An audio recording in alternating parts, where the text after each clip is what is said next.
పాడైపోతున్నారు. ఎందుకు పాడైపోతున్నారు తెలుసా? వాళ్ళని దీవించరు. దీవించే మనసు చాలా మంది తల్లిదండ్రులకు లేదు.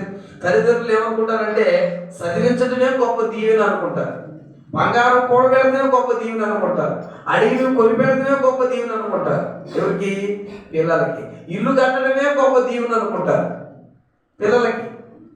చూడండి, నచ్చిన అమ్మాయితో పెళ్లి చేయడమే గొప్ప దీవెన అనుకుంటారు, అబ్బాయితో పెళ్లి చేయడమే దీవెన అనుకుంటున్నారు. అసలు దేవుని దీవెన నువ్వు దీవిస్తే నీ బిడ్డ మీదకి వచ్చిందని ఎప్పుడన్నా ఆలోచించావా? చూడండి, ఇస్సాకు తన బిడ్డల్ని దీవించాడు. హల్లెలూయా. తల్లిదండ్రులుగా ఎప్పుడు బిడ్డల్ని దీవించడమే నేర్చుకోవాలి. కానీ ఎంతమంది పిల్లల్ని దీవిస్తున్నారు? చాలా తక్కువ మంది, ఒకరిద్దరు, మహా అయితే నలుగురు.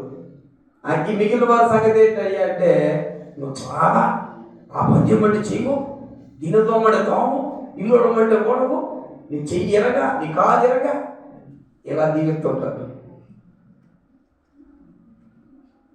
ఇలా చేయబడుకుంటారు, ఇలా తీసుకొని